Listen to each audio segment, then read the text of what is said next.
Assalamualaikum warahmatullahi wabarakatuh. Alhamdulillahirabbil alamin wa bihi nasta'in ala umurid dunya waddin. Asyhadu an la ilaha illallah wahdahu la syarikalah wa asyhadu anna Muhammadan abduhu wa rasuluh. Allahumma shalli wa sallim wa barik ala Muhammadin wa ala alihi wa ashabihi ajma'in. Alhamdulillah, segala puji hanya milik Allah yang memberikan nikmat kepada kita begitu tidak terhingga sehingga kita hari ini bisa merasakan nikmat bulan Ramadan melalui bulan Ramadan dengan berbagai ibadah. Salawat dan salam semoga tercurah kepada junjungan kita Nabi Agung Muhammad SAW, keluarga, sahabat, dan seluruh pengikutnya yang istiqomah mengikuti sunnahnya. Sahabat Entrepreneur TV yang dirahmati Allah SWT, ada sebuah kisah yang termaktub di dalam surat Al-Kahfi, yaitu kisah tentang dua orang yang memiliki kebun. Kalau menurut beberapa riwayat kitab tafsir, dua orang ini bersaudara. Tadinya mendapatkan warisan dari ayahnya, yang kemudian warisan itu begitu besar. Satu orang yang kemudian dia membelikan kebun yang begitu luas. Digambarkan oleh Allah kebunnya begitu luar biasa indahnya, karena kebun itu terdiri dari kebun anggur dan kurma. Jadi kebun tadi ada kebun anggur dan kemudian di sekelilingnya ada kurmanya. Jadi ada dua bidang kebun. Di antara kebun tadi ada sungainya. Dan di antara dua kebun yang ada sungainya tadi masih ada ladang untuk tanaman-tanaman lainnya, diantaranya gandum dan sebagainya. Jadi begitu luar biasa. Kalau kita lihat, kita bayangkan, ini merupakan kebun yang sangat luas dengan potensi keuntungan yang sangat besar. Dan orang yang punya ini juga merasa bahwa dirinya menjadi orang yang beruntung di dunia karena memiliki kebun yang begitu luas dan selalu panen dengan hasil yang baik, berlimpah, karena tadi juga ada sumber airnya. Nah, saudaranya yang satu ini tadi mendapatkan warisan dari orang tuanya juga. Tapi dia tidak kemudian membelanjakan warisan tadi untuk membeli kebun semuanya. Dia infakkan sebagian besarnya untuk memberikan bantuan kepada orang-orang yang membutuhkan.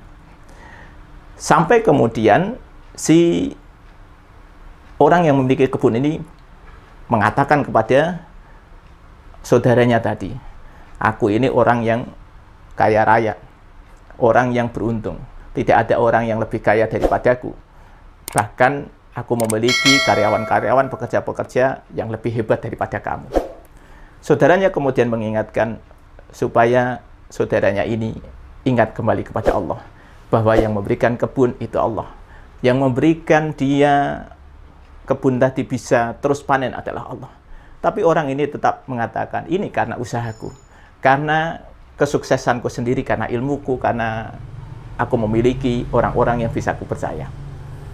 Nah, singkat cerita di dalam kisah ini adalah akhirnya Allah membalikkan keadaan. Kebun-kebun tadi dibuat porak-poranda, digambarkan di dalam Al-Quran itu terbalik gitu. Artinya yang tadinya akar itu, kemudian akar itu menjadi di atas dan kemudian pohon-pohon itu tumbang. Sehingga dia ketika melihat kondisi tadi digambarkan oleh Allah, dia membolak-balikkan telapak tangannya, menyesali apa yang sudah dilakukannya. Sahabat Entrepreneur TV yang dirahmati Allah SWT, apa yang kita bisa ambil hikmah dari kisah ini? Seringkali kita ketika mendapatkan kesuksesan di dalam usaha kita, apapun usaha kita, baik berupa bisnis ataupun berupa karir, kita merasa itu merupakan kehebatan kita, merupakan kesuksesan kita semata. Tidak ada campur tangan dari Allah. Ingat bahwa sesuatu itu terjadi karena kehendak Allah SWT. Kalau kita memahami itu, maka ketika kemudian kita diberikan karunia oleh Allah, kita akan terus bersyukur. Ya Allah, terima kasih. Engkau berikan ini semua. Dan ini semua adalah cobaan bagiku. Ketika kita diberikan kekayaan, ketika kita diberikan jabatan, ketika kita diberikan kekuasaan, mari kita tiru Nabi Sulaiman yang mengatakan, "Hada min fadli Rabbi." Ini semua adalah karunia dari Tuhanku. Bukan seperti Qarun. Ini merupakan kehebatanku. Tinggal pilihannya mana yang kita pilih. Kita menjadi Qarun atau menjadi Sulaiman. Ketika kita menjadi Qarun, maka siap-siaplah kita akan dibalikkan keadaan oleh Allah SWT. Kita akan menyesal dengan penyesalan yang luar biasa, penyesalan di dunia dan penyesalan di akhirat. Tetapi ketika kita kemudian memilih menjadi Sulaiman, maka semua itu akan ditundukkan kepada kita. Urusan dunia akan dimudahkan untuk kita. Dan yang paling penting adalah urusan dunia yang sudah ditundukkan kepada kita itu kita manfaatkan untuk mendapatkan urusan akhirat yang lebih baik. Ketika Allah mudahkan kita memperoleh jabatan, maka jabatan itu harus kita jadikan sebagai sarana untuk menegakkan keadilan. Ketika Allah mudahkan kita untuk mendapatkan kekayaan, maka kekayaan itu harus kita jadikan untuk memberikan manfaat bagi orang lain. Ketika kita diberikan ilmu, maka ilmu itu harus juga memberikan manfaat bagi orang lain. Jadilah seperti lebah. Dia bisa memberikan manfaat yang begitu luar biasa. Dari usahanya dia tidak kemudian mengambil sendiri. Madunya dia keluarkan. Dan madunya itu memberikan manfaat bagi banyak orang. Dia tidak menjadi orang yang serakah, kemudian mengambil madunya sendiri. Tetapi madunya itu memberikan manfaat, bisa menyehatkan banyak orang. Mudah-mudahan apapun yang dikaruniakan Allah kepada kita, itu menjadi nikmat yang akan memberikan manfaat, bukan hanya untuk kita, tapi juga untuk orang lain.